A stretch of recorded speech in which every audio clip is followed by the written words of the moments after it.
হাবিব বলেন, ও বেলাল, তোমরা তো ঈমান এনেছো। বেলাল রে, কিছুক্ষণ সময়ের জন্য তোমরা একটু দূরে যাও, মক্কার নেতাদের কাছে এবার কালিমার দাওয়াত যদি আমি পৌঁছায়া দেয় আর তারা যদি গ্রহণ করে, ইসলামের বিশাল একটা বিজয় চলে আসবে। আল্লাহর হাবিবের সাহাবী বেলাল কি ঘর থেকে সাময়িক সময়ের জন্য বের করে দেওয়া হলো।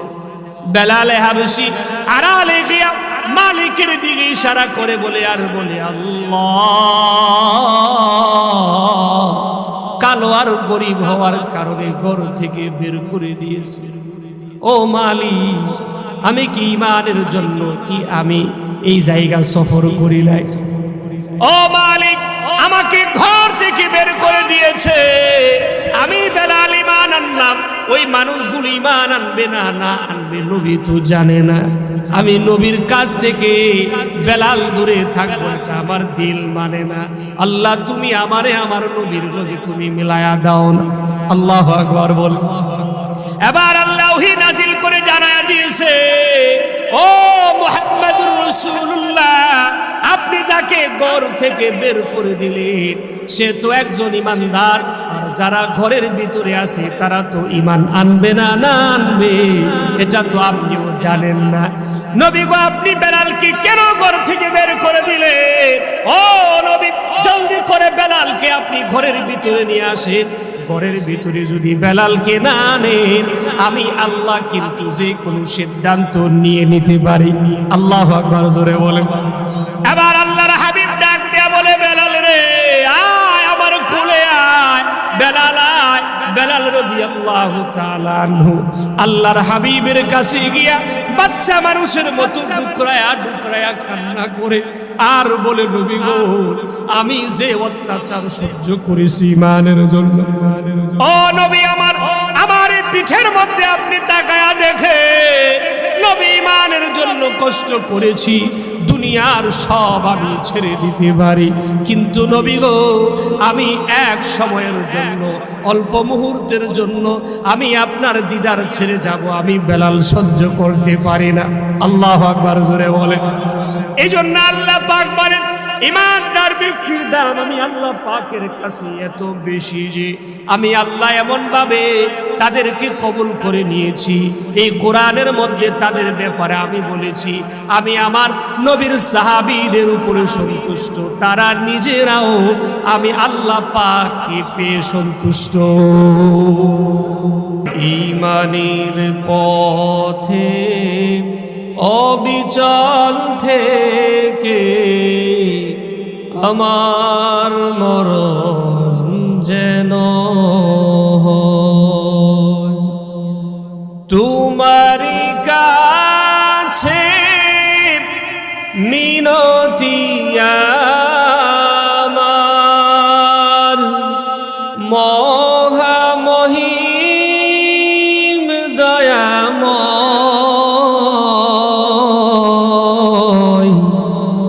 ঈমানের পথে অবিচল থেকে আমার মরণ যেন প্রতিদিন মিথ্যে মুখোমুখি বেদিন ফাসিকেরা করে হইচই, আজাজিলে সে গুমরাহি সুর গান করে তুলে মোহময়। ঈমানের পথে অবিচল থেকে আমার মরণ যেন হয় তোমারি কাছে মিনতি আমার, মহামহিম দয়াময়,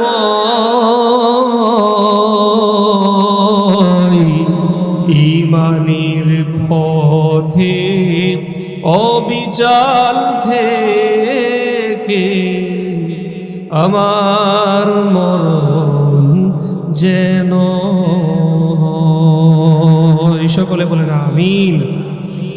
আলহামদুলিল্লাহ। ঐতিহ্যবাহী ব্রাহ্মণবাড়িয়া সদর থানাধীন তিতাসপাড়া আল ইহসান উলামা তলাবা যুব সংগঠনের উদ্যোগে এবং সকল মুর্দেগানের রূহের মাগফিরাত কামনায় তৃতীয় বার্ষিক ইসলামী মহাসম্মেলনের সম্মানিত সভাপতি সাহেব হযরত মাওলানা মুফতি আব্দুর রহিম কাসিমি হাফিজাহুল্লাহ এবং মুফতি আবুল বাশার আবুল কাশেম হাশিমি সাহেব এবং হযরত মাওলানা আলমগীর হুসাইন সাহেব, অত্র এলাকা এবং পার্শ্ববর্তী এলাকার বিভিন্ন স্থান থেকে ছুটে আসা দিনদার ফরহেজগার মুত্তাকি মুসলমান ভাই এবং বোনেরা, পর্দার অন্তরালে মা খাদিজাতুল কুবরা রাদিয়াল্লাহু তাআলার উত্তরসূরি, স্নেহের এবং আমার পর্দার আড়ালের মা এবং বোনেরা, আমার সামনে উপবিষ্ট অতি কাছের অতি নিকটে হৃদয়ের গহীনে যাদের স্থান, মনের মণিকোঠায় যাদের জায়গা, হিরক্ষণ্ড সমতুল্য চাঁদের সৌন্দর্যতাকেও হার মানিয়ে দেয়, ইসলাম ও মুসলমানের চরম দুর্দিনে সিপাহ সালারের দায়িত্বভার পালনকারী খালিদ বিন ওয়ালিদ রাদিয়াল্লাহু তাআলা আনহুর উত্তরসূরি যুবক ভাইয়েরা, শেরে তাজ মাথার মুকুট সমতুল্য শ্রদ্ধাভাজন মুরব্বী বাবারা, আজকের এই তাফসিরুল কোরআন মাহফিলে আসতে পেরে বসতে পেরে নিজেকে ধন্য মনে করছি এবং আল্লাহ সুবহানাহু ওয়া তাআলার কাছে সাহায্য প্রার্থনা করছি যে মহান আল্লাহ রব্বুল আলামিন আমার জবান দ্বারা এমন কিছু কথা বের করে দেন যে কথাগুলো সর্বপ্রথম আমাকে এবং আপনাদেরকে আমল করার মতো তৌফিকটুকুন মহান আল্লাহ দান করেন। সকলে বলেন আমিন। আল্লাহ পাকের কাছে আরো আরজি পেশ করছি এই মাহফিলকে কেন্দ্র করে আমাদের এই পার্শ্ববর্তী এলাকার যত কবরস্থান আছে, প্রত্যেকটা কবরস্থানে যারা শুয়ে আছে আমাদের আত্মীয় স্বজন, আমাদের আপনজন, আজকের এই তাফসিরুল কোরআন মাহফিলকে কেন্দ্র করে প্রত্যেকের কবরকে জান্নাতের টুকরা বানায় দেন, বলেন আমিন। এই মাহফিলকে সুন্দর করে সাজাতে গিয়ে অক্লান্ত পরিশ্রম যারা করেছেন আল্লাহ সুবহানাহু ওয়া তাআলা তাদেরকে জাযায়ে খায়ের দান করুন। সকলে বলুন আমিন। আল্লাহ তাআলা প্রত্যেকের এই দ্বীনি কাজকে কবুল করেন। সকলে বলুন আমিন। এবার আসুন আমরা আমাদের কোরআন থেকে আমাদের আলোচনা শুরু করি। আল্লাহ সুবহানাহু ওয়া তাআলা এই পৃথিবী থেকে আমার আপনার চোখ বন্ধ হয়ে যাওয়ার পর সবচাইতে কাজে যে জিনিসটা আমার আপনার বেশি লাগবে এবং যে জিনিস ছাড়া কবর দেশে কোনো দামই আমাদের নাই, ওই জিনিসটার নাম হলো ঈমান। ওই জিনিসটার নাম কি বলেন? ঈমান। একজন ব্যক্তি যদি এই কথার দাবিদার হয়, বলে যে আমি একজন মুসলমান, আর তার ভিতরে যদি ঈমান না থাকে, আপনারা কি বলেন সে কি ঈমানদার হতে পারলো? আমরা কেবলমাত্র মুখে ঈমানদার, কিন্তু কাজে ঈমানদার নয়। জমহুর উলামায়ে কেরামরা ঈমানের সংজ্ঞা এভাবে দিয়েছেন, আল ঈমান হুয়া তাসদীকু বিল জিনান ওয়াল ইকরারু বিল লিসান ওয়াল আমালু বিল আরকান। আল্লাহু আকবার বলেন। তিনটা জিনিসের সমন্বয়ে ঈমান সংগঠিত হয়। ঈমানের বহির প্রকাশ পায় তিন জিনিসের মাধ্যমে। কয় জিনিস বলুন? তিন জিনিস।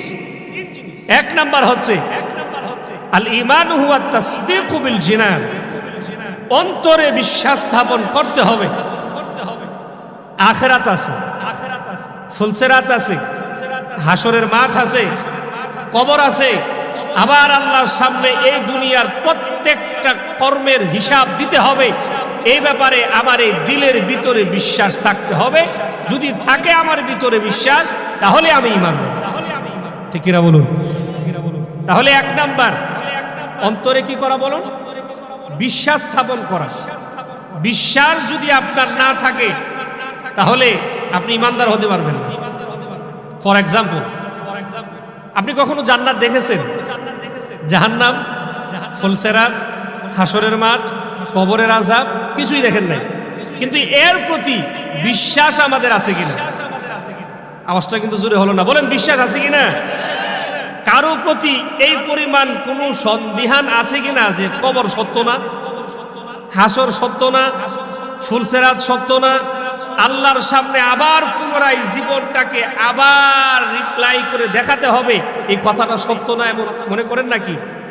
না, এমন কেউ মনে করেন। তাহলে বোঝা গেল আমরা যারা এখানে বসেছি আমরা ঈমানদার। সুবহানাল্লাহ পড়েন। তাহলে এক নাম্বার অন্তরে বিশ্বাস স্থাপন করা।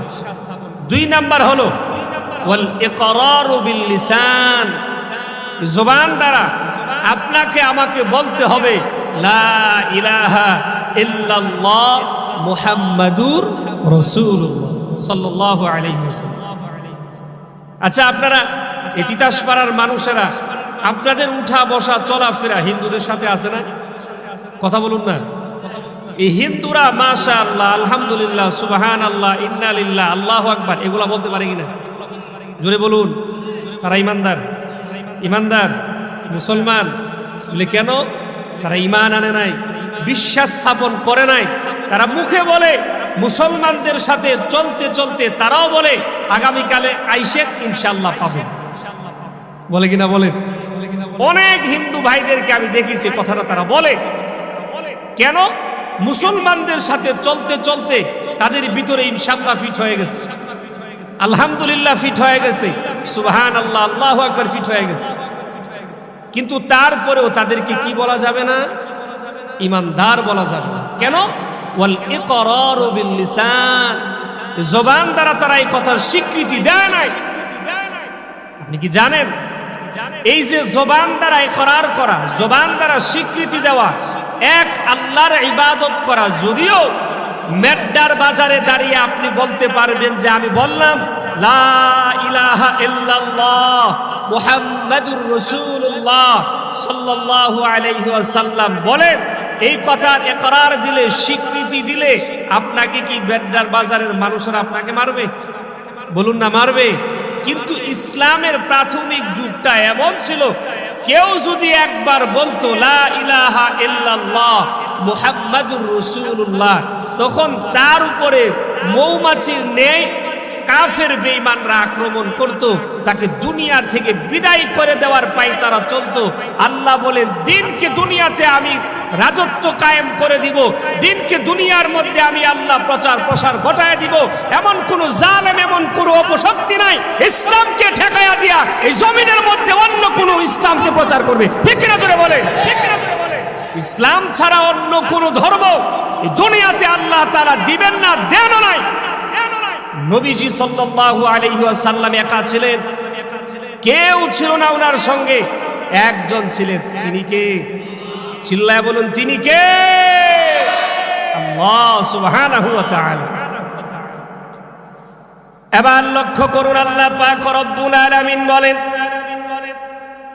যে ব্যক্তি এই কথার ইকরার দিবে, কালিমা লা ইলাহা ইল্লাল্লাহর ঘোষণা দিয়া দিবি, আমি আল্লাহ তাকেও বলে দিলাম সে একজন ঈমানদার। সাহাবায়ে কেরামদের দিকে আবার নজর দেন। আল্লাহর হাবিব সাল্লাল্লাহু আলাইহি ওয়াসাল্লাম যখন কুফারে কুরাইশের মাঝ থেকে একটা পদ্ম ফুল হয়ে উঠে গেল, সমস্ত মানুষেরা যখন নাকি লাত মানাত আর উজ্জার ইবাদতের মধ্যে যখন নাকি নিমজ্জিত ছিল, ওই সময় একমাত্র আল্লাহর উপর ভরসা করে সাথে কেউ ছিল না। আল্লাহর হাবিব সাল্লাল্লাহু আলাইহি ওয়াসাল্লামের সাথে কেউ ছিল না। আল্লাহর হাবিব একাই তিনি ছিলেন।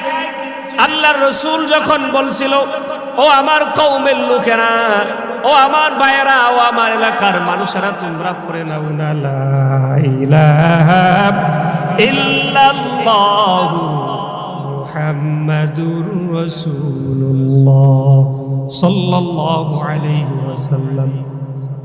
সর্বপ্রথম ঈমান আনলেন সিদ্দিক আকবর আবু বকর রাদিয়াল্লাহু তাআলা আনহু ঈমান আনলেন। আল্লাহর হাবিবের একেবারে ঘনিষ্ঠ বন্ধু ছিলেন, বয়োবৃদ্ধ বন্ধু ছিলেন আবু বকর। আবু বকর সর্বপ্রথম বলল, মুহাম্মাদুর রাসূলুল্লাহর প্রতি আমি আবু বকর ঈমান আনলাম। সুবহানাল্লাহ বলেন। এই আবু বকর রাদিয়াল্লাহু তাআলা আনহু বলেন, নবী গো, আমার দিলের ভিতরে বড় একটা তামান্না জমে আছে, কাবা বাইতুল্লাহর মধ্যে দাঁড়ায় আমি যদি একবার কালিমার ঘোষণা দিতাম গো, ও নবী আমার, আমাকে শুধুমাত্র একবার অনুমতি দেন। নবী গো কাবা বাইতুল্লাহ দাঁড়ায় ঈমানের ঘোষণা দেয়। আল্লাহর হাবিব আবু বকরকে ডাক দেয়া বলে, ও আবু বকর শোনো, এখনো সময় আসে নাই, এখনো তো এই কথা বলার মতো পরিবেশ কায়েম হয় নাই। আবু বকর রে যাইস না, কালিমার দাওয়াত গিয়া তুমি এইভাবে দেওয়ার প্রয়োজন নাই। আবু বকর রে, এমন এক সময় আসবে এই মক্কাতুল মুকাররমা আল্লাহ তাআলা মুসলমানদের হাতে দিয়া দিবি। সুবহানাল্লাহ। কিন্তু ইমানের জজবা তো এমন এক জজবা, আপনি একজন ইমানদারকে যত বেশি আঘাত ক্রিয়েট করবেন, যত বেশি আপনি তাকে চাপ দিবেন ইমান ছেড়ে দেওয়ার জন্য, আল্লাহ পাক রব্বুল আলামিন ইমানদারের ভিতরে ইমানের স্পৃহা এত বেশি বাড়ায়া দেয়, তখনকার সময় ইমানদার বাঁচবে না, মরবে, তার দিকে খেয়াল করে না। ঠিক কিনা জোরে বলেন।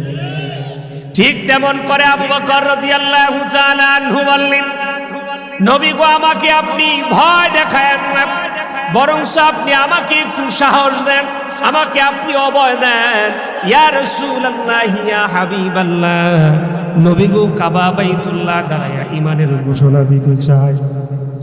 আল্লাহর হাবিব তখন বলল, আবু বকর রে, তোমাকে এক শর্তে অনুমতি দিতে পারি, তুমি সেখানে গিয়ে চুপি সারে বলবে, চুপি সারে বলে তুমি সেখান থেকে চলে আসবে। আবু বকর বলে, ইয়া রাসূলুল্লাহ, ঠিক আছে, গেলাম। এবার আবু বকর রাদিয়াল্লাহু তাআলা আনহু তিনি বলেন, কাবা বাইতুল্লাহর সামনে যখন দাঁড়ালাম, আমি মরবো না বাঁচবো, কালিমার দাওয়াত আমি উদ্দিন করে দিয়া দিব, আমাকে কে মারবে আর কে আমাকে ধরবে এই চিন্তা আমি আবু বকরের ভিতরে ছিল না। আমি আবু বকর কাবা বাইতুল্লাহর সামনে দাঁড়ায়া যখন বললাম, লা ইলাহা ইল্লাল্লাহ মুহাম্মাদুর রাসূলুল্লাহ সাল্লাল্লাহু আলাইহি ওয়াসাল্লাম, আবু জাহেলের কানের মধ্যে পৌঁছে গেল।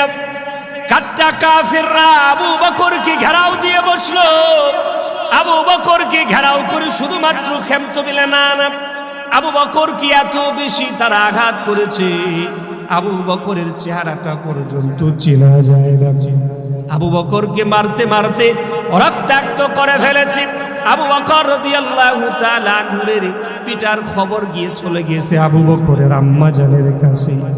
আবু বকর রাদিয়াল্লাহু তাআলা আনহুকে বাঁচানোর জন্য দৌড়ে চলে আসলো। বয়োবৃদ্ধ একজন ব্যক্তি এসে বলে, এই কথার জন্য এই মানুষটার এভাবে মারা লাগে, এভাবে মারা লাগে তারে, যাও তোমরা এখান থেকে, যাও তোমরা, এভাবে মারা লাগে লোকটাকে।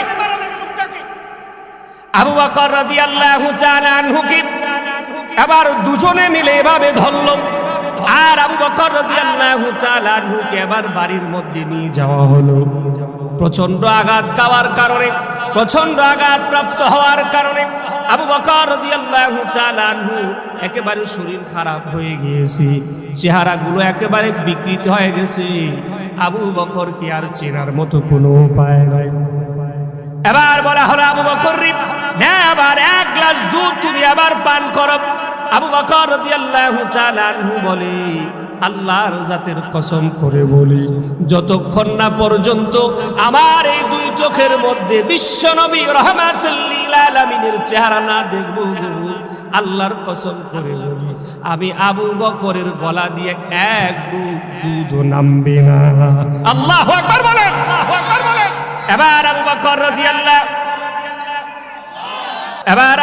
রাদিয়াল্লাহু তাআলা আনহুকে বলা হলো, আবু বকর রে, পাগল হয় না, মুহাম্মাদুর রাসূলুল্লাহ ভালো আছে, কোনো সমস্যা হয় নাই। তুমি কালিমার দাওয়াত দেওয়ার কারণে তোমার উপরে আঘাত করেছে, কিন্তু নাসুর বান্দা আবু বকর কোনোভাবে এটা মানতে রাজি না। এক পর্যায়ে আল্লাহর হাবিব সাল্লাল্লাহু আলাইহি ওয়াসাল্লামের কাছে আবু বকরকে ধরে যখন নাকি নেওয়া হলো, আল্লাহর হাবিব সাল্লাল্লাহু আলাইহি ওয়াসাল্লাম কি দেখি আবু বকর অবুঝ শিশুর মতো ডুকরে ডুকরে কান্না করে আর বলে, নবী গো, আমি আবু বকর এই মক্কাতুল মুকাররমার মধ্যে কাবা চত্বরের মধ্যে আমি যে পিঠা খেয়েছি, যে মায়ের খেয়েছি, নবী গো, আল্লাহর জাতের কসম করে বলি আমার গায়ের মধ্যে কোনো আফসোস নাই। নবী গো, আপনি সুস্থ আছেন, আপনি ভালো আছেন, এটা দেখার পর আমি আবু বকরের ভিতরে আর কোনো কষ্ট নেই। আল্লাহু আকবার বলেন। এবার দেখেন ইমান কি দামি জিনিস। আমি আপনি বাজারে দাঁড়ায়া ইমানের ঘোষণা দিলে পরে সবাই আমাকে আপনাকে ফুলের মালা দিবি, আর ওই সময় যদি কেউ কালিমার দাওয়াত দিত, কেউ যদি এই কথা বলতো, তাহলে তার উপরে বরংস আক্রমণ চলে আসতো। ঠিক কিনা জোরে বলেন। তাহলে 2 নাম্বার হলো ওয়াল ইকরারু বিল লিসান, জবান দ্বারা কি করা বলেন, কথা কয় না। তাহলে 2 নাম্বার কি বলেন, ওয়াল ইকরারু বিল লিসান, জবান দ্বারা ইকরার করা, বলা যে আমি ঈমান এনেছি, আমি একজন মুসলমান। 3 নাম্বার হলো ওয়াল আমালু বিল আরকান, এই যে শরীর আছে এই শরীরের মাধ্যমে, নামাজের মাধ্যমে, রোজার মাধ্যমে আপনি এই কথা মানুষদেরকে বুঝাতে হবে। সাহেব আজান দিয়েছে, আজানের পরে আপনি যদি মসজিদের ভিতরে আসেন তাহলে বোঝা যাবে আপনি একজন ইমানদার, আপনি একজন মুসলমান। আর আপনি যদি আজান দেওয়ার পরে আল্লাহর ঘরের মধ্যে যদি না আসেন, বলেন আপনি কি মুসলমান হলেন? বলেন না হলেন নাকি?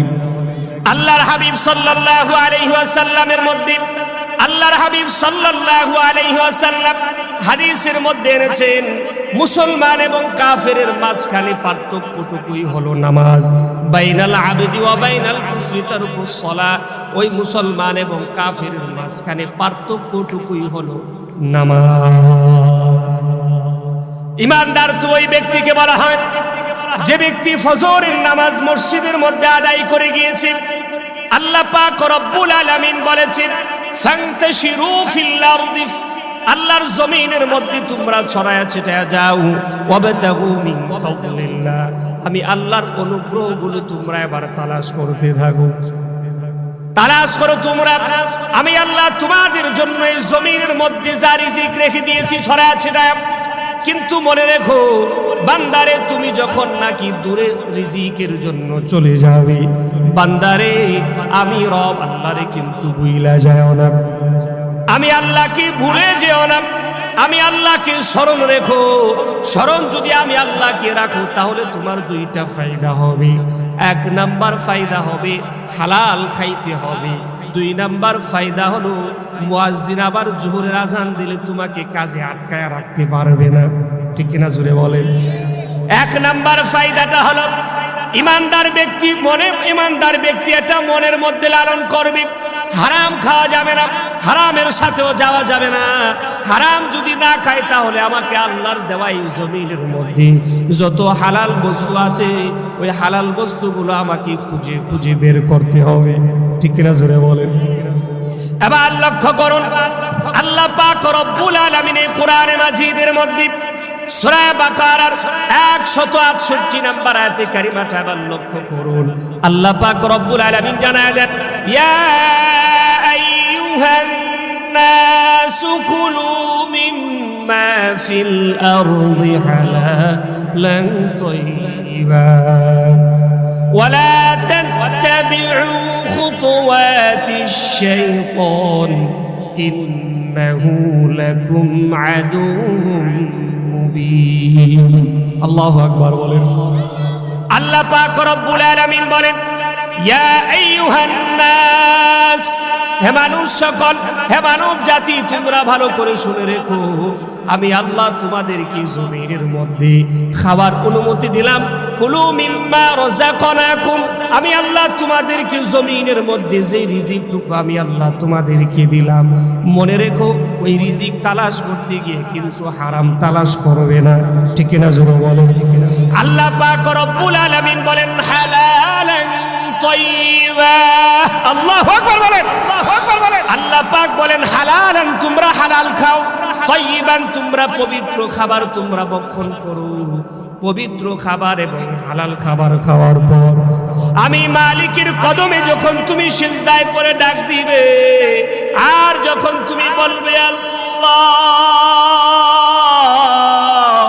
ও মালিক, ভুল করে ফেলেছি, অপরাধ করেছি, আর করব না, তাওবা করলাম, আল্লাহ গো আমার গুনাহগুলি মাফ করে দেন।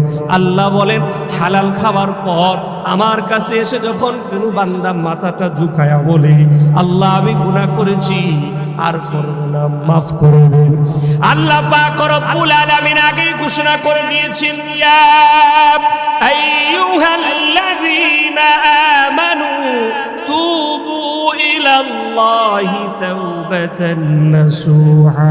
বান্দারা রে, আয় একবার আমার দিকে ফিরে আয়, আমি আল্লাহ ওয়াদা করলাম সব যদি ভুলে আমার কাছে আসতে পারো, আমি আল্লাহ ওয়াদা করলাম বান্দারে তোর চোখের পানি নাকের ডগায় আসতে দেরি হবে, আমি মালিক আল্লাহ তোর গুনাহ মাফ করতে দেরি করব না। আল্লাহ ক্ষমার ঘোষণা আগেই করে দিয়েছেন। এই জন্য ইমানদারের জন্য দুইটা কাজ করতে হবে। ইমানদার ব্যক্তিটা হালাল তালাশ করবে, ইমানদার হালাল খাইবে। ইমানদার কখনো হারাম খাইতে পারে, জোরে বলেন, হারাম খাইতে পারে না? হারাম খাইতে পারে না। ইমানদার জানে হারামের জন্য দিন প্রতিষ্ঠা হয় নাই, হালালের জন্য এই দুনিয়াতে দিন কায়েম হয়েছে। ঠিক না? জোরে বলেন। তাহলে 3 নাম্বার হলো ওয়াল আমালু বিল আরকান। এই যে শরীর দ্বারা আপনাকে এই কথার স্বীকৃতি দিতে হবে, রমজানের রোজা বেশি দিন আর নাই, অল্প কিছুদিন বাকি আছে আপনাদের মাঝে, রমজানুল মুবারক চলে আসবে। ওই সময় ইমানদারের কাজ হলো ইমানদার ব্যক্তিটা 30টা রোজা রাখবে। ঠিক না? জোরে বলেন। 30 রোজা রাখবে। ইমানদারকে মারতে পারবে, ইমানদারকে বকতে পারবে, কিন্তু কি ছাড়বে না? রোজা ছাড়বে না। তাহলে 1 নাম্বার নামাজ, 2 নাম্বার রোজা, 3 নাম্বারটা হচ্ছে যদি আপনার সামর্থ্য হয়, যদি আপনি সমর্থন রাখেন, তাহলে আপনি আল্লাহর উপর জিয়ারত করতে যাবেন। এটা হচ্ছে হজ। বলেন, এই 3 কাজ ছাড়া আর কোনো কাজ আছে যেটা দেখা যায়? দেখা যায় না। নামাজ পড়তে আসলে পুরা শরীর লাগবে, রোজা রাখতে হলে পুরা শরীর লাগবে। ধরেন যে আমার এখন পুরা শরীরের দরকার নাই, হাত কেটে ফেলাই দিই, আপনার হাত কাটলে রক্ত আসবে কিনা? কথা কই না? আসবে কিনা? রোজা থাকবে? থাকবে না। এই জন্য আপনাকে মনে রাখতে হবে 3 কাজ করতে হলে আপনার পুরা শরীরের প্রয়োজন হয়। 1 নাম্বার নামাজ, 2 নাম্বার হচ্ছে রোজা, 3 নাম্বার হচ্ছে হজ, কাবা বাইতুল্লাহ জিয়ারত করা।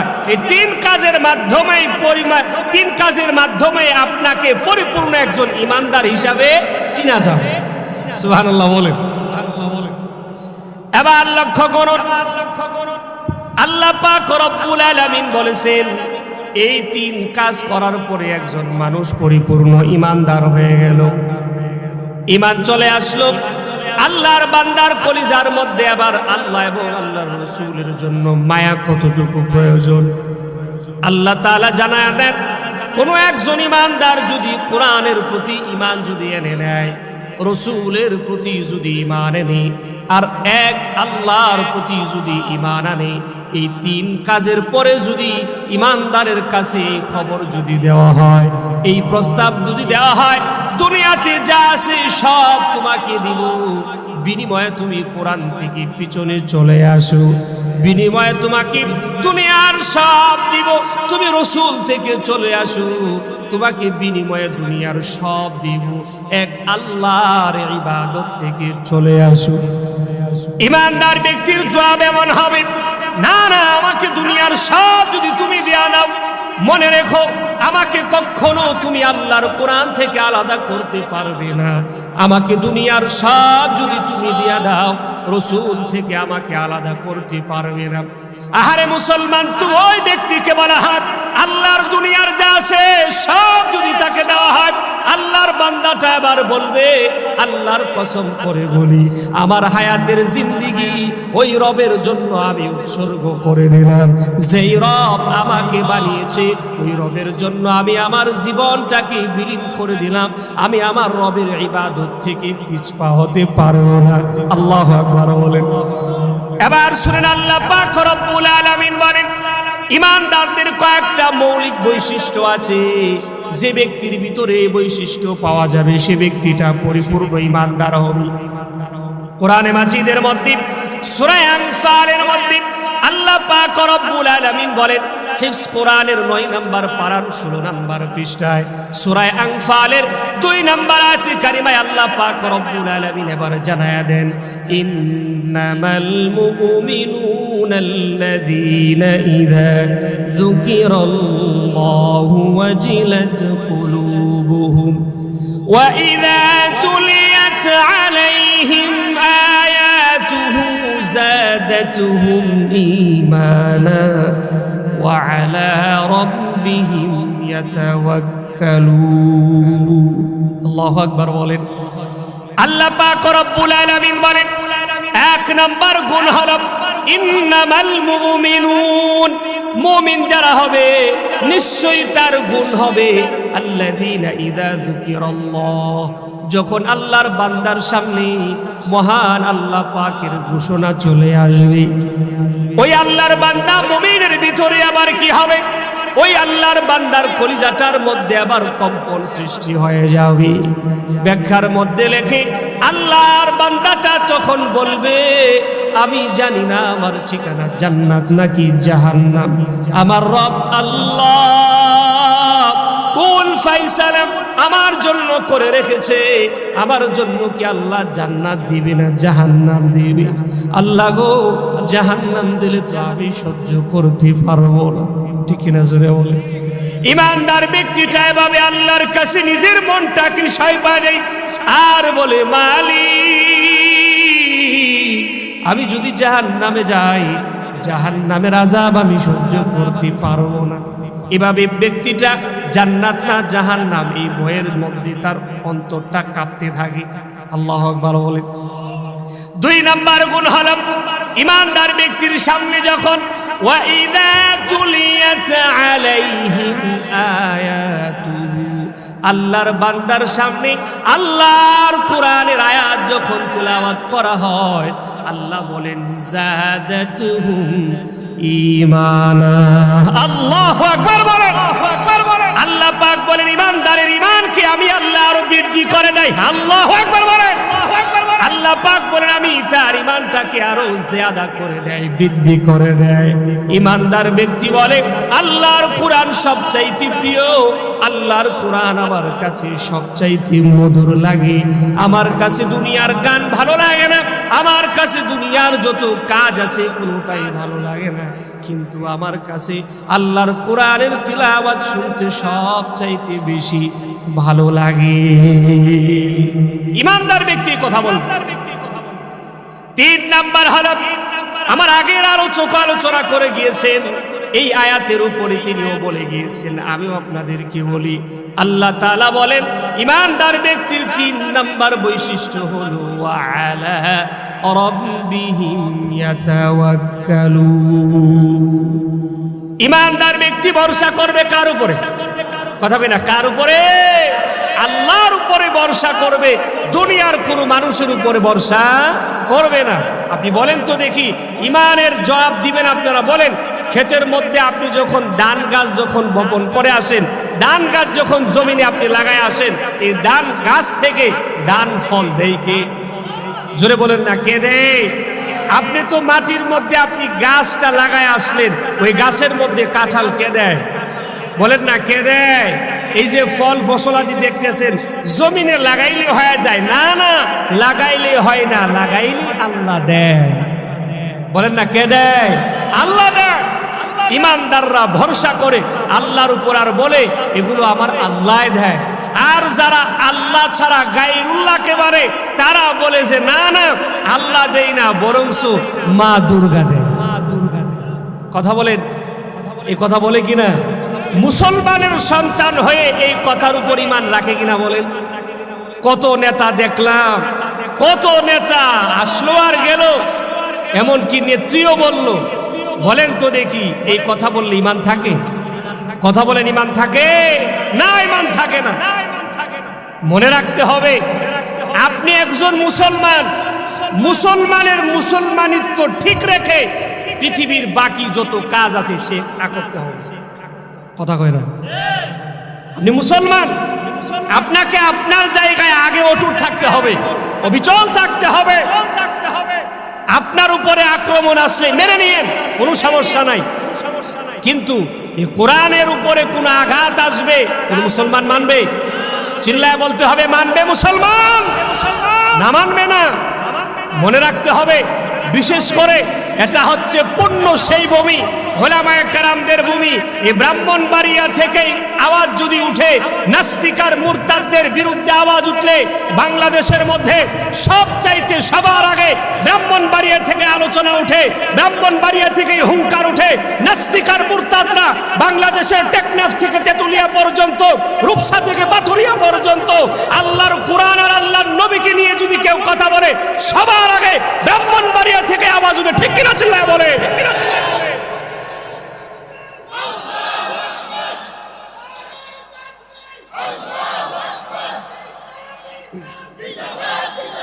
এজন্য মুসলমানেরা মনে রাখতে হবে, মুসলমানেরা মনে রাখতে হবে, প্রয়োজনে আমি আমার জীবন দিয়া দিব। আমাকে তুমি গালি দাও, আমার কোনো আপত্তি নাই। আমার বাবাকে গালি দাও, কোনো আপত্তি নাই। আমার মাকে গালি দাও, কোনো আপত্তি নাই। মনে রাখতে হবে, একজন ইমানদারের ইমান যদি কিছু কিঞ্চিত পরিমাণ থাকে, তাহলে তার সামনে রসুলকে নিয়ে, তার সামনে সাহাবায়ে কেরামদেরকে নিয়ে, তার সামনে আল্লাহকে নিয়ে, তার সামনে কোরআনকে নিয়ে কটাক্ষ করবে। ইমানদার মেনে নেবে না। ঠিক কিনা ধরে বলে? ইমানদাররা এটা মেনে নিবে না। কারণ হলো, ইমান এত পাওয়ারফুল এক জিনিস, জোর করে আনাও যায় না, জোর করে কাকে দেওয়াও যায় না। সুবহানাল্লাহ পড়বেন না? জোর করে দেওয়াও যায় না, জোর করে আবার আনাও যায় না। এই জন্য মুসলমান ভাইয়েরা আমার, তাহলে বোঝা গেল ইমানদার তো ওই ব্যক্তি যেই ব্যক্তির সামনে আল্লাহর নাম নিলে ওই ব্যক্তিটার ভিতরে একেবারে কম্পন সৃষ্টি হয়ে যায়। দুই নাম্বার হলো, আল্লাহর কোরআন তার সামনে তিলাওয়াত করলি বলি ইমানদারের ইমানটাকে আল্লাহ পাক রব্বুল আলামিন আরো বৃদ্ধি করে দেয়। তিন নাম্বার হলো, ইমানদার ব্যক্তিটা কারো দুনিয়ার উপরে ভরসা করে না, একমাত্র আল্লাহর উপরে ভরসা করে। এবার আসেন, আল্লাহ পাক রব্বুল আলামিন আরো বলেন, মানুষেরা তোমরা জেনে রেখো, ইমানদার যারা তোমরা ঈমান এনেছো, ইমানদার ব্যক্তিদের ঈমানের পাওয়ার এত বেশি হতে হবে যে আমরা যখন ঈমান এনেছি, আমরা এবার মুসলমানের খাতার মধ্যে নাম লেখায়া নিলাম। আল্লাহর হাবিব সাল্লাল্লাহু আলাইহি ওয়াসাল্লাম কি উনার চাচা আবু তালেব এত বেশি মোহাব্বত করত। আল্লাহর হাবিব সাল্লাল্লাহু আলাইহি ওয়াসাল্লাম যে কাজ করত, নবীর চাচা আবু তালেব প্রত্যেকটা কাজের মধ্যে তিনি সমর্থন দিতেন। সুবহানাল্লাহ বলেন। আল্লাহর হাবিব সাল্লাল্লাহু আলাইহি ওয়াসাল্লামের আব্বা জান দুনিয়ার মধ্যে ছিল না, আবু তালেব। তিনি বলতেন যে আমার ভাই আব্দুল্লাহ না থাকলে কি হবে, আমি আমার আব্দুল্লাহর পরিবর্তে আসি। আমি যতদিন বেঁচে থাকবো, আব্দুল মুত্তালিবের ছেলে আবু তালেব যতদিন বেঁচে থাকবে, মনে রেখো তোমরা কখনো আমাকে রেখে আমার ভাতিজা মুহাম্মদের উপরে কোনোদিন একটা আঘাত করতে পারবে না। ঈমান আনে নাই, কিন্তু মুহাম্মদুর রাসূলুল্লাহকে এত বেশি ভালোবাসতেন যে তিনি বলেন আমি সব ছেড়ে দিতে পারবো, কিন্তু ভাতিজা মুহাম্মদকে ছেড়ে আমি যাইতে পারবো না। সুবহানাল্লাহ বলেন। আল্লাহর হাবিব সাল্লাল্লাহু আলাইহি ওয়াসাল্লামের ছোট্টবেলার দায়িত্ব নিয়েছিল দাদা আব্দুল মুত্তালিব। আব্দুল মুত্তালিব দুনিয়া থেকে চলে যাওয়ার সময় আবু তালেবকে বলে গিয়েছি, আমার যাবার সময় হয়ে গেছে, বেশি দিন আর থাকতে পারবো না। আমি তোমার কাছে আমার এই নাতির দায়িত্ব দিয়ে যেতে চাই। তুমি মনে রেখো এটা তুমি আমানতদারিতার সাথে তুমি এই কাজগুলো করবে, মানে হলো বিশ্বস্ততার সাথে তুমি কিন্তু তোমার বাতিজা মুহাম্মদকে কিন্তু দেখে রাখবে। সুবহানাল্লাহ বলেন। আবু তালেবকে আল্লাহর হাবিব সাল্লাল্লাহু আলাইহি ওয়াসাল্লাম বলেন, আমিও এত বেশি মহব্বত করতাম, আবু তালেব যে জাহান্নামে যাবে এটা আমি নবী কখনোই বরদাস্ত করতে পারতাম না, পারতেন না কখনো তিনি, কারণ তিনি তো জান্নাত আর জাহান্নাম উভয়টাই দেখে আসছেন। কথা বলে না, নবীজি জান্নাত জাহান্নাম দুটোটা দেখছে কিনা? দুটোটাই দেখছে। এই জন্য মুহাম্মদুর রাসূলুল্লাহ সাল্লাল্লাহু আলাইহি ওয়াসাল্লাম সব সময় চাচা আবু তালেবকে বলতেন, চাচা আপনি ঈমান আনেন, চাচা আপনি ঈমান আনেন, আপনি মুসলমান হন, যদি মুসলমান হয়ে যান তাহলে আপনার কপাল বড় ভালো হবে, আরে চাচা রে জাহান্নামের আযাব হলো কঠিন হবে, এভাবে বুঝাইতেন। এবার লক্ষ্য করুন, আবু তালেব আল্লাহর হাবিব সাল্লাল্লাহু আলাইহি ওয়াসাল্লাম যতই তিনি ওনাকে বোঝাতেন, আবু তালেব কখনো ওনার মন নরম হতো না, মানে হলো আবু তালেব কখনো নিজের ইসলাম নিজের ধর্ম থেকে ইসলামের দিকে আসতো না। এর পিছনে একটা কারণ হলো আবু তালেবের কাছে এসে কাফের বেঈমানের লিডাররা আইসা বলতো, ও আবু তালেব আপনি বুঝি শেষ সময় এসে আব্দুল মুত্তালিবের মিল্লাতটুকু ছেড়ে দিয়ে আপনি মনে হয় মুহাম্মদের মিল্লাতের ভিতরে বুঝি চলে যাবেন। আবু তালেবের ইন্তিকালের একেবারে শেষ মুহূর্তে এসে আবু জাহেল এক দিক দিয়া বুঝায়, আরেক দিক দিয়া মুহাম্মদুর রাসূলুল্লাহ সাল্লাল্লাহু আলাইহি ওয়াসাল্লাম এবার বুঝাইতে লাগলেন, চাচা গো আপনি যদি এমনটা মনে করেন কিয়ামতের ময়দানে আমাকে দাঁড় হতে হবে না, তাহলে কিন্তু আপনি এটা ভুল ধারণার মধ্যে আছেন। ও চাচা আপনি ঈমান এনে মুসলমান হয়ে যান, যদি আপনি এমনটা মনে না করেন তাহলে কিন্তু বিপদের মধ্যে পড়ে যাবেন, বিপদের মধ্যে পড়ে যাবেন। এভাবে আল্লাহর হাবিব সাল্লাল্লাহু আলাইহি ওয়াসাল্লাম আবু তালেবকে বুঝানোর কারণে আবু তালেব বলেন, আমি এভাবে যখন নাকি দুই দিক থেকে আমার কানের মধ্যে আওয়াজ আসছে, আবু জাহেল বলে না আপনি ঈমান আইনেন না, আবু তালেব আব্দুল মুত্তালিবের মিল্লাতে আপনি ইন্তেকাল করবেন, মানে হলো আপনি লাত মানাত আর উজ্জার উপরে ঈমান এনে মারা যাবেন। আল্লাহর হাবিব সাল্লাল্লাহু আলাইহি ওয়াসাল্লাম বলেন, না চাচা এমন কাজ করবেন না, আপনি একবার শুধুমাত্র কালিমা পড়ে, ও আপনি যদি একবার কালিমা পড়ে মুসলমান হয়ে যান, কিয়ামতের ময়দানে আমি আল্লাহর কাছে বলবো, আল্লাহ আমার চাচা আবু তালেব ঈমান এনে মুসলমান হয়ে গিয়েছিল। আল্লাহু আকবার জোরে বলেন। আবু তালেব একবার আবু জাহেলের দিকে তাকায়, আরেকবার নবীজির দিকে তাকায়। আবু তালেব বারে বারে দুজনের দিকে তাকাই গো, আর নবী মুহাম্মদুর রাসূলুল্লাহকে ডাক দেয়া বলে, ও মুহাম্মদ আমি তোমার সবগুলো মেনে নিলাম, মুহাম্মদ তুমি যে একজন সত্য নবী আমি সেটাও মেনে নিলাম, ও মুহাম্মদ তোমার কোরআন তোমার আল্লাহ যে সেটাও মেনে নিলাম, কিন্তু আমি কেন তোমার প্রতি ঈমান আনতে পারলাম না মুহাম্মদ জানো কিনা বলো? আল্লাহর হাবিব সাল্লাল্লাহু আলাইহি ওয়াসাল্লাম বলেন, ও চাচা আপনি যদি একবার আমার সাথে যদি কালিমা পড়ে ঈমানদার হয়ে যান, কিয়ামতের ময়দানে আমি আল্লাহর কাছে বলবো, আল্লাহ আমার চাচা ঈমান এনে মুসলমান হয়ে গেছে। ও চাচা সবার সামনে যদি বলতে আপনার সমস্যা হয়, আপনি শুধুমাত্র মুখে মুখে আমার সাথে ঠোঁট লড়াইয়া শুধু বলে দেন আমি ঈমান আনছি, কিয়ামতের ময়দানে আমি আল্লাহর কাছে বলবো, আল্লাহ আমার চাচা আবু তালেব ঈমান এনেছে এর সাক্ষী আমি আছি। সুবহানাল্লাহ জোরে বলেন। ঈমান এনে মুসলমান হয়েছে এর সাক্ষী আমি দিব। ও চাচা আপনি জানেননি কিয়ামতের ময়দানের আযাব আপনি সহ্য করতে কিন্তু পারবেন না, ঈমান আনে নাই। আল্লাহর হাবিব সাল্লাল্লাহু আলাইহি ওয়াসাল্লামের কাছে এবার কোরআন থেকে তেলাওয়াত করুন। আল্লাহর হাবিব সাল্লাল্লাহু আলাইহি ওয়াসাল্লামের কাছে এবার কোরআনুল কারীমের তিলাওয়াত নাজিল হয়ে গিয়েছে। এবার আল্লাহ পাকের কাছে কোরআন দিয়া জানায়া দিয়েছে, সূরা তাওবার 113 নম্বর আয়াতে কারিমাটা আবার লক্ষ্য করুন।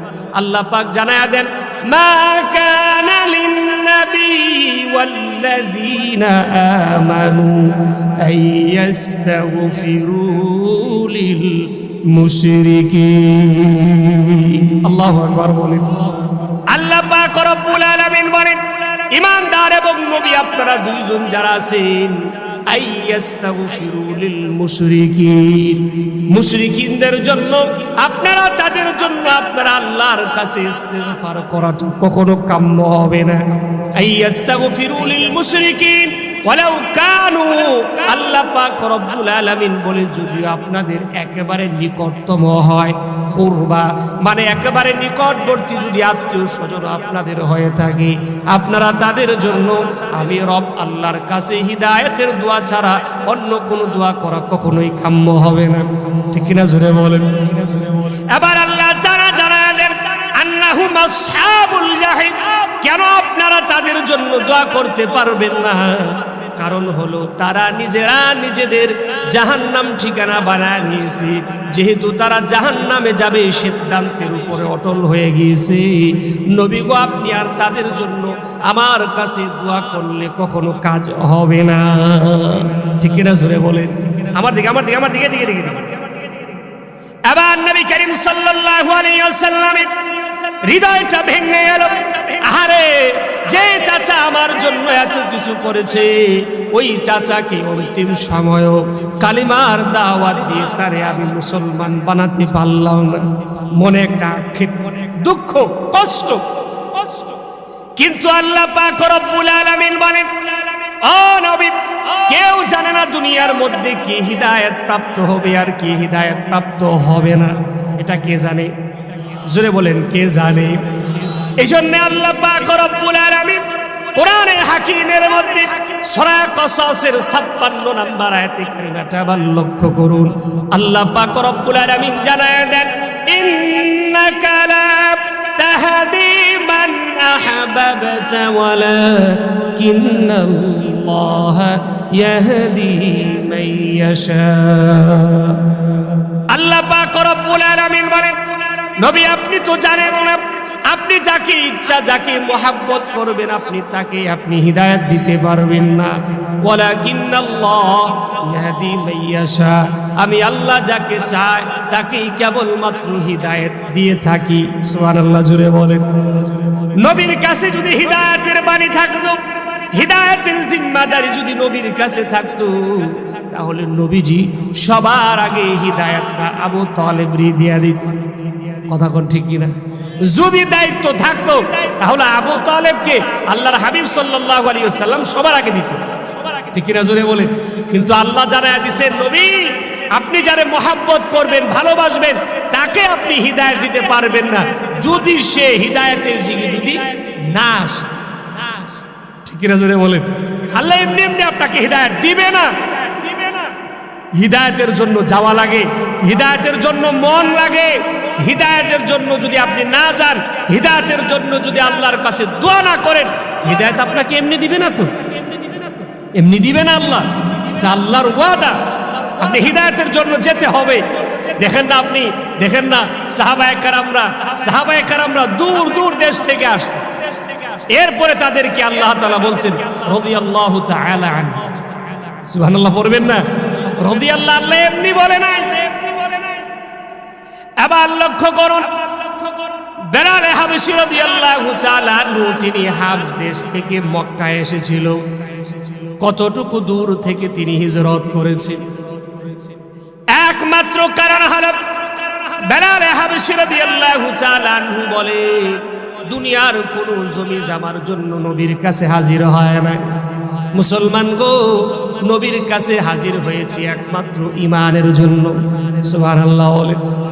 ঈমানের জন্য আসার কারণে আল্লাহ পাক রব্বুল আলামিন বলেন, আমি আমার এই নবীর সাহাবীকে এত মর্যাদা দান করলাম।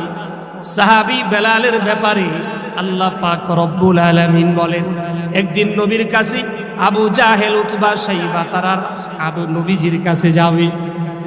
মক্কাতুল মুকাররমার কুরাইশ বংশের যত নেতারা আছে সবাই আল্লাহর হাবিবের কাছে কাছে এবার যাবে। এবার আল্লাহর হাবিবের কাছে যাওয়ার সময় তারা প্রস্তাব করলো, ও মুহাম্মদ, তোমার দরবারের মধ্যে বেলাল, খুব খাব্বাব আর খুবাইবের মতো গরিব গরিব সাহাবীদের কারণে তোমার মজলিসের মধ্যে যাইতে আমাদের মন চায় না।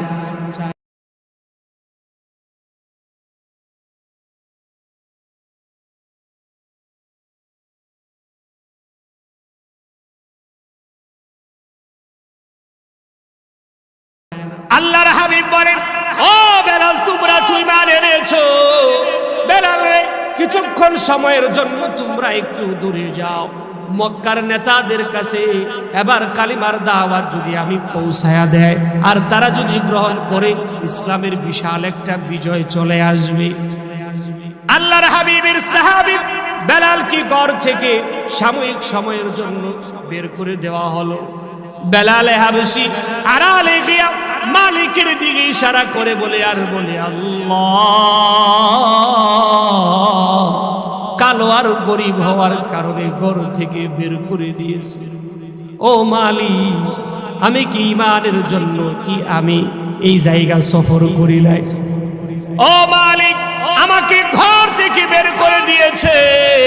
আমি বেলাল ঈমান আনলাম, ওই মানুষগুলো ঈমান আনবে না না আনবে নবী তো জানে না। আমি নবীর কাছ থেকে বেলাল দূরে থাকবো, এটা আমার দিল মানে না। আল্লাহ, তুমি আমারে আমার নবীর লগে তুমি মিলায়া দাও না। আল্লাহু আকবার বল।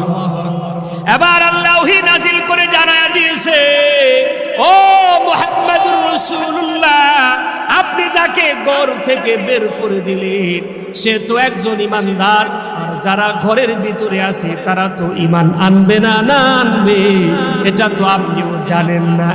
নবী গো, আপনি বেলালকে কেন ঘর থেকে বের করে দিলেন? ও নবী, জলদি করে বেলালকে আপনি ঘরের ভিতরে নিয়ে আসেন। ঘরের ভিতরে যদি বেলালকে না আনেন, আমি আল্লাহ কিন্তু যে কোনো সিদ্ধান্ত নিয়ে নিতে পারি। আল্লাহু আকবার জোরে বলেন। এবার আল্লাহর হাবিব ডাক দিয়া বলে, বেলাল রে, আয় আমার কোলে আয়। বেলাল আয়। বেলাল রাদিয়াল্লাহু তাআলা আনহু আল্লাহর হাবিবের কাছে গিয়া বাচ্চা মানুষের মতো ডুকরায়া ডুকরায়া কান্না করে আর বলে, নবী গো, আমি যে অত্যাচার সহ্য করেছি ঈমানের জন্য, ও নবী আমার এই পিঠের মধ্যে আপনি তাকায়া দেখে, নবী ঈমানের জন্য কষ্ট করেছি, দুনিয়ার সব আমি ছেড়ে দিতে পারি, কিন্তু নবী গো, আমি এক সময়ের জন্য, অল্প মুহূর্তের জন্য আমি আপনার দিদার ছেড়ে যাব, আমি বেলাল সহ্য করতে পারি না। আল্লাহু আকবার জোরে বলেন। এই জন্য আল্লাহ পাক বলেন, ঈমানদার ব্যক্তির দাম আমি আল্লাহ পাকের কাছে এত বেশি যে আমি আল্লাহ এমন ভাবে তাদেরকে কবুল করে নিয়েছি। এই কোরআনের মধ্যে তাদের ব্যাপারে আমি বলেছি, আমি আমার নবীর সাহাবীদের উপরে সন্তুষ্ট, তারা নিজেরাও আমি আল্লাহ পাককে পেয়ে সন্তুষ্ট। তাহলে বলেন, একজন ঈমানদারের দাম আল্লাহর কাছে কম না বেশি? জোরে বলেন, কম না বেশি? আর গাড়ি না থাকতে পারে, বাড়ি না থাকতে পারে, তার চেহারার জুলুস না থাকতে পারে, কিন্তু যেই জিনিসের জুলুস, ঈমানের যে জুলুস আছে, এটা দুনিয়ার কোনো মানুষের কাছে টাকা পয়সা দিয়ে কেনাও যায় না, বিক্রিও করা যায় না। সুবহানাল্লাহি ওয়া বিহামদিহি। এই জন্য ঈমানকে বুকে ধারণ করতে হবে। ঈমানকে বুকে ধারণ করে ঈমানের উপরে অটল অবিচল থাকতে হবে। ঠিক কিনা জোরে বলেন? ঈমান থেকে পিছপা হওয়া যাবে না। এই যে আপনারা যে কথা কি আমার শুনেন না, এদিক টাকা এইটি বুঝতেছেন, থাক 10 মিনিট রেস্ট দিয়ে আপনাদের ঠিক হবে। নাচো, তার দরকার নেই, আমি গুছা করে নিয়েছি। কেউ মিয়া আমার থেকেই বেটা সুন্দর, আলাপ সালাপটি দুম মেরে দিবি সাইড, এবার তো আইবো গেছে, আইতো না বেটা কেন? এইটি কেমন বলত শুরু করে দিছে।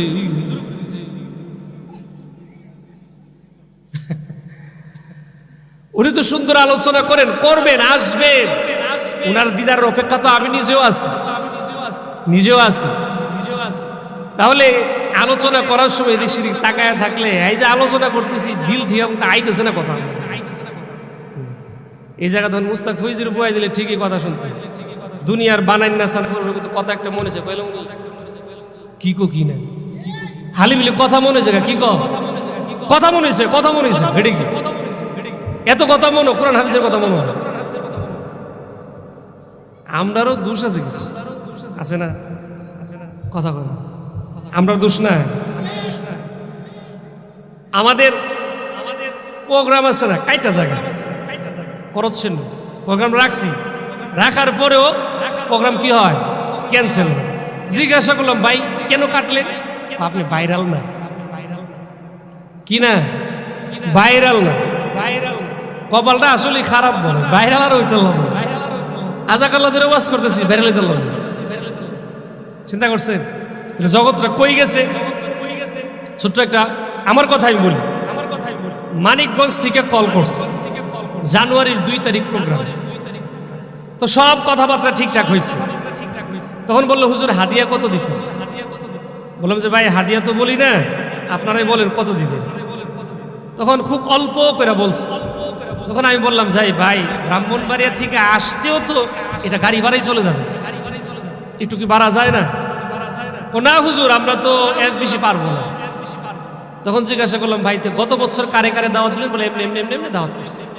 ওরা কত দিচ্ছেন 40-50 করে বলবো তো বলার পরে বললাম যে তাহলে এই বছর কি ঠাডা পড়ছে কোনা ঠাডা পড়ছে না হুজুর তো কি হয়েছে হুজুর ভাইরাল বক্তা খুব খুঁজছি পাইছি না গাড়ি আসল কথা পাইছি তো ভাইরাল বক্তা খুঁজে পাইছেন না বলে না তাহলে ভাইরাল বক্তার জন্য কত টাকা রাখছিলেন 40,000 কত 40,000 কপাল আমার খারাপ না ভাইরাল হইতে পারলাম না 40 পাইলাম যদি ভাইরাল হইতাম 40 পাইতাম কি কন আর আপনারা কি করেন একেবারে সমানে ভাইরালের পিছে দৌড় ভাইরাল ভাইরাল লাগবো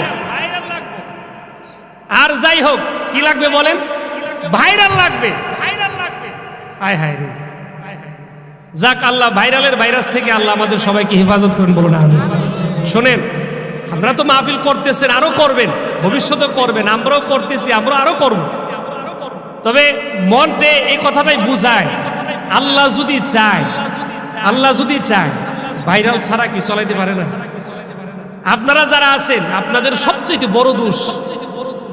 বড় দোষ আপনি যদি 50,000 60,000 1 লাখ টাকা দিয়ে না আনতেন এমন কোন বাপের বেটা আসেনি যাই ওয়াজ করবে কথা বলেন সবার আগে দোষ হচ্ছে পাবলিকের এই পাবলিকে বলে টাকা যা লাগে আমি দিন লইয়া ভাইরালটা লইয়া যত লাগে অত দিন তাহলে ভাইরাল বেচার করে একেবারে ঠ্যাংটা কাউরি দিয়ে বইছে কত কত ও এক একটু কম না দেন না কম ও কে রে ডিমান্ড আছে কারণ লেংটি মেরা বেটা বইছে 80 এক সারা বেটা লড়তো না আমরা এমন বেটা আচ্ছা ঠিক আছে দে মানুষ হইব কি হইব তাহলে এ যদি আরো যদি 70 বছরও মাহফিল করা কাজ হইব কথা বলেন না কাজ হইব তাহলে এর আর উদ্দেশ্য হইছে মানুষ দেখানো আর বক্তার উদ্দেশ্য হইছে তাহলে দুনুড়ি ফাও গেল এজন্য আমার কথা আপনারা কষ্ট নেবেন না আপনারা যতটুকু শুনে নেওয়া যতটুকু আলোচনা শুনেন একটু হিদায়াতের জন্য শুনবেন আমিও আলোচনা করতেছি হিদায়াতের জন্যই কিছু কথা আপনাদেরকে শোনাই নিজেরাও আমল করেন আমরা নিজেরও আমল করি আল্লাহ আমাদের উভয়কে তৌফিক দান করেন বলেন আমিন তাহলে যে কথা বলতেছিলাম ঈমান জোর করে কাউকে দেওয়া যায় ঈমান কারো কাছ থেকে জোর করে আনা যায় না আনা যায় এবার লক্ষ্য করুন আল্লাহ সুবহানাহু ওয়া তাআলা বলেন ঈমান আমি যার ভিতরে একবার ঢুকায়া দিয়েছি ওই মানুষটা মৃত্যুর সঙ্গে দাঁড়ায়া যায় বলে আমাকে মেরে ফেলো তারপরেও আমি ঈমান ছাড়তে রাজি হব না তার জ্বলন্ত একটা উদাহরণ আমি আপনাদেরকে কোরআন থেকে শোনাই সূরা তাহরীমের 11 নম্বর আয়াতে কারিমাটার মধ্যে আল্লাহ পাক রব্বুল আলামিন জানায়া দিয়েছেন إذ قالت رب ابن لي عندك بيتا في الجنة ونجني من فرعون এই পৃথিবীর মধ্যে আল্লাহ পাক রব্বুল আলামিন ঈমানদারের এমন কিছু দৃষ্টান্ত রেখে দিয়েছেন জালিমের ঘরে থাকা জালিমের স্ত্রীও পর্যন্ত আল্লাহ সুবহানাহু ওয়া তাআলা কি ভুলে নাই? আল্লাহু আকবার বলেন। জালিমের ঘরের মধ্যে আল্লাহ পাক রব্বুল আলামিন ঈমানদারকে আল্লাহ বড় করেছে। সবাই জানেন আপনারা, পয়গম্বর মূসা আলাইহিস সালাতু ওয়াস সালামকে জালিমের ঘরের মধ্যে আল্লাহ বাড়ায়া উঠাইছিল, ঠিক কিনা জোরে বলেন। আবার এই জালিমের সঙ্গীর হিসাবে আল্লাহ পাক রব্বুল আলামিন একজন ঈমানদারিনী মহিলাকে আল্লাহ তাআলা নিয়োজিত করে দিয়েছে। ওই আসিয়া আলাইহাস সালাতু ওয়াস সালাম বলে, আমি আমার স্বামীর অধীনে যতদিন পর্যন্ত ছিলাম না, স্বামীর কাজে কামের মধ্যে কোনোদিন নাফরমানি করি নাই, স্বামীর কথার অবাধ্য আমি চলি নাই। যেই মাত্র নাকি স্বামী আমার আল্লাহর দিকে যখন আঙ্গুল উঠায়া কথা বলছে, আমি স্ত্রী তার কথার কোনো সময় শুনি নাই। সুবহানাল্লাহ জোরে বলেন। ওই স্ত্রী ডাক দিয়া বলে, যতদিন পর্যন্ত আমি তার অধীনে ছিলাম তার কোনো কথা আমি ফালাই নাই, প্রত্যেকটা কথাকে আমি মাথা পেতে নিয়েছি, মেনে নিয়েছি। কিন্তু যেই দিন থেকে রব হিসাবে স্বীকৃতি দেওয়ার জন্য বলেছে, ওই দিন থেকে আমি আমার স্বামীকে আর মানি না। আল্লাহর হাবিব সাল্লাল্লাহু আলাইহি ওয়াসাল্লাম বলেন, ঈমানের দৌলত তো এমন একটা দৌলত, সাহাবা কেরামের প্রতি তো এমনও হয়েছিল, হযরত খাব্বাব আর খুবাইবের অবস্থা এমন হয়েছিল, পিঠের মধ্যে একেবারে জ্বলন্ত রড গরম করে সেকা দেওয়া হতো। খাব্বাব রাদিয়াল্লাহু তাআলা আনহু বলেন, ও দুনিয়ার মুসলমানেরা, জানোনি আমি খাব্বাব ঈমান আনার পর আমার মালিকে বলছে, খাব্বাব রে, শুনলাম তুমি নাকি মুহাম্মাদুর রাসূলুল্লাহ ঈমান এনে নাকি মুসলমান হয়ে গেছো। খাব্বাব এবার বলি, জেনে যখন ফেলেছো গোপন করে লাভ নাই, ওপেন করে আবার দিল আর বলল, লা ইলাহা ইল্লাল্লাহু মুহাম্মাদুর রাসূলুল্লাহ সাল্লাল্লাহু আলাইহি ওয়াসাল্লাম। এবার এভাবে স্বীকৃতি দেওয়ার পরে খাব্বাব রাদিয়াল্লাহু তাআলা আনহুকে এবার তার মালিক বলে যে, ও খাব্বাব, এখনো সময় আছে, ঈমানটা তুমি ছেড়ে দাও, আঘাত করব না, মারব না তোমাকে। খাব্বাব রাদিয়াল্লাহু তাআলা আনহু বলে, না না, ঈমান আনছি, আর ঈমান ছাড়তে পারবো না। খাব্বাব রাদিয়াল্লাহু তাআলা আনহুকে এবার লোকেরা ধরে তাকে শোয়ানো হলো, মুখ নেচার দিকে দিয়ে, পিঠটাকে উপর দিকে দিয়ে, এবার খাব্বাবের সামনে রডটাকে আগুনের মধ্যে দিয়ে একেবারে লালে লাল বানায়া নিয়েছে। আর বলে, খাব্বাব রে, তুমিও লোহার কাজ করো, তুমি জানো লোহা গরম হলে কতটা খারাপ হয়ে যায়। ও খাব্বাব, এখনো সময় আছে, মুহাম্মাদের ঈমান ছেড়ে দাও। খাব্বাব বলে, আমার এই দেহের ভিতরে যতদিন পর্যন্ত প্রাণ আছে আমি আমার নবীর কাছ থেকে আনা ঈমান ছাড়তে পারবো না। এবার খাব্বাবকে ধরা হলো। খাব্বাব রাদিয়াল্লাহু তাআলা আনহুর এই পিঠ থেকে কাপড়টাকে সরায়া আল্লাহর নবী বলেন, এই খাব্বাব রাদিয়াল্লাহু তাআলা আনহুকে সেকা দেওয়া হয়েছিল। আল্লাহু আকবার বলেন। রডটাকে গরম করে খাব্বাবের পিঠের মধ্যে চাপ দিয়ে ধরেছে আর বলে, খাব্বাব রে, জলদি করে ঈমান ছেড়ে দে। খাব্বাব বলে, আল্লাহর জাতের কসম করে বলি, আমি এখনো প্রাণ যায় নাই, মৃত্যুবরণ করি নাই, আমি এখনো স্বীকৃতি দিলাম, লা ইলাহা ইল্লাল্লাহু মুহাম্মাদুর রাসূলুল্লাহ সাল্লাল্লাহু আলাইহি ওয়াসাল্লাম। খাব্বাব কিভাবে আঘাত করা হারাম, আগুনের রড দিয়ে ছেকা দেওয়া হারাম। খাব্বাব বলে, এতগুলো চাপের পরেও ঈমান যে এনেছিলাম, ঈমান থেকে পিছপা হয় নাই। আসিয়া আলাইহাস সালাতু ওয়াস সালাম বলেন, আমাকে আমার স্বামী রৌদ্রের মধ্যে দাঁড় করায়া দিত আর বলতো, আসিয়া রে, রব আল্লাহ হতে পারে না, আমাকে রব মেনে নাও, তাহলে তোমার শাস্তি বন্ধ করে দিও। আল্লাহ পাক রব্বুল আলামিন আসমানকে ডাক দিয়া বলে, ও আসমান রে, তাকায়া দেখ না, আমার একজন ঈমানদারিনী এই জমিনের মধ্যে রৌদ্রের তাপের মধ্যে পড়ে আছে, সহ্য করতে পারি না। আল্লাহু আকবার বলেন। এবার শ্বাস দিয়ে বলা হলো, আসিয়ার মাথার উপরে আবার ছায়া দাও। আসিয়া আলাইহিস সালাতু ওয়াস সালাম বলেন, আমি আমার রবের জন্য যত কষ্ট আছে সবগুলো আমি মাথা পেতে নিব, কিন্তু আমার রবের সঙ্গে কাউকে শরীক করতে পারবো না। আল্লাহু আকবার বলেন। এক পর্যায়ে যখন নাকি আসিয়া আলাইহিস সালাতু ওয়াস সালাম কি এভাবে আঘাত করতে করতে দুনিয়া থেকে বিদায় করে দিবি, এমন সময় আসিয়া আলাইহিস সালাতু ওয়াস সালাম টের পেয়ে গেছে। মানুষ তো বুঝে কোন সময় আমি দুনিয়া থেকে বিদায় নিয়ে যাও। একেবারে সিদ্ধান্ত অটুট হয়ে গেল, আসিয়াকে আজকে দুনিয়া থেকে বিদায় করে দেওয়া হবে যদি ঈমান না ছেড়ে দেয়। আসিয়া আলাইহিস সালাতু ওয়াস সালাম বলেন, আমি আমার মালিকের দিকে তাকায়া আমি বলতে আরম্ভ করে দিলাম, ইয ক্বালাত রাব্বি বিনিলি ইনদাকা বাইতান ফিল জান্নাহ। আল্লাহু আকবার বলেন। আসিয়া আলাইহিস সালাতু ওয়াস সালাম বলেন, আমি তাকায়া দেখি আমার জান্নাতের ভিতরে যে ঘর হবে গো, ওই ঘরের দৃশ্যটুকু আল্লাহ পাক রব্বুল আলামিন আমার দিকে তাকায়া দেখায়া দিয়েছে। আর বলে, আসিয়া রে কষ্ট নিও না, আসিয়া রে মনের ভিতরে কোনো ব্যথা নিও না, তুমি আসতে দেরি হবে, আমি মালিক আল্লাহ ওয়াদা করলাম আসিয়া তোমার বারাখানা আমি আল্লাহ দেখায়া দিলাম। আসিয়া বলে, আল্লাহ গো দুনিয়ার কোনো কিছুই চায় না, জান্নাতের মধ্যে তুমি আমার জন্য একটা বাড়ি বানায়া দাও। সুবহানাল্লাহ জোরে বলেন। মালিক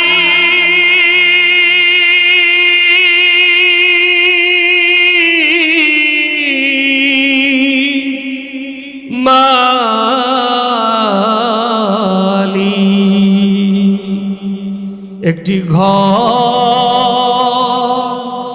বানিয়ে দিও, একটি ঘর বানিয়ে দিও, যেদিন কেহ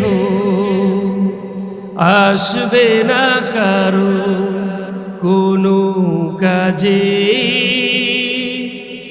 যেদিন পাপী পাপের বুঝায় মরবে লাজে, ফুল সিরা পার হতে গিয়ে পিছলে যাবে কত পথি, আবার কেহ পুণ্য নিয়ে পার হয়ে যাবে ঠিক ঠিক। মালিক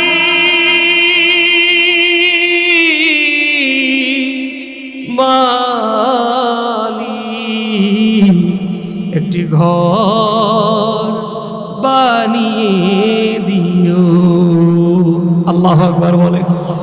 এইভাবে আসিয়া আলাইহিস সালাতু ওয়াস সালাম বলেন, আমি আমার রবের কাছে বলতে থাকলাম, রব্বি বিনিলি ইনদাকা বাইতান ফিল জান্নাহ, আয় আল্লাহ তাআলা জান্নাতের পাশে আমার জন্য আপনি একটা বালাখানা বানায়া নিন। আল্লাহ পাকও জানায়া দেন, আসিয়া রে আমি তোমার দোয়া কবুল করে নিলাম, আমি আল্লাহ জান্নাতের মধ্যে তোমার জন্য বালাখানা বানায়া দিলাম। তাহলে বলেন, ঈমান না ছাড়লে লাভ না ক্ষতি? বলেন না, লাভ না ক্ষতি? না, আমার আপনার চিরস্থায়ী ঠিকানা হবে জান্নাত। আর আমি আপনি যদি ঈমান থেকে যদি সরে যায়, তাহলে আমার আপনার ঠিকানা হয়ে যাবে জাহান্নাম। ঠিক না জোরে বলেন। আজকে আমাদের এই সমাজের মধ্যে এমন অনেক মহিলারা আছে যারা তার আপন স্বামীর কথা শুনতে চায় না, কিন্তু পরকীয়ার মধ্যে এই সমাজের মধ্যে আছে না নাই? বলেন, পরকীয়ার মধ্যে আছে না নাই? আছে। স্বামীর কথা মজা লাগে না, কিন্তু পরকীয়ার মধ্যে খুব মজা লাগে। এই জন্য মায়েরা আমার ভালো করে লক্ষ্য করে শুনবেন, কোন মা যদি তার স্বামীর কথা যদি মন দিয়া যদি শুনতে পারে, আর কিয়ামতের ময়দানে মরার পরে যদি তার স্বামী যদি এই কথা বলে যে আমার স্ত্রীর পক্ষে আমি সাক্ষী দিলাম সে বড় ভালো ছিল, আমার প্রতি কোনো অন্যায় করে নাই, আমি তার প্রতি সন্তুষ্ট হয়ে আছি, আল্লাহর রাসূল বলেন ওই মহিলাটা নিঃসন্দেহে জান্নাতি হয়ে যাবে। আর যদি কোনো মহিলা ইন্তেকাল যদি হয়ে যায়, আর তার স্বামী যদি এই কথা বলে আমি তার উপরে সন্তুষ্ট না, রাসূল বলেন ওই ব্যক্তিটা কখনো জান্নাতে যেতে পারবে না, ওই মহিলাটার ঠিকানা হয়ে যাবে আল্লাহর তৈরি জাহান্নাম। এই জন্য মার আমার ভালো করে লক্ষ্য করে শুনবেন, আপনার তকদিরের মধ্যে যে স্বামীটুকু আল্লাহ পাক দিয়েছেন ওই স্বামীর কথা ততক্ষণ পর্যন্ত মানবেন যতক্ষণ পর্যন্ত আপনার হায়াতটুকু আছে। তাহলে বলেন স্বামীর কথা আমাদের শোনা দরকার আছে না নাই? বলেন না দরকার আছে না নাই? আল্লাহ আমাদের সবাইকে স্বামীর আনুগত্য করার আর স্বামীদেরকে স্ত্রীর মন বুঝে তাদেরকে চালাইবার তৌফিক দান করেন, বলেন আমিন। সুবহানাকাল্লাহুম্মা ওয়া বিহামদিকা আশহাদু আল্লা ইলাহা ইল্লা আনতা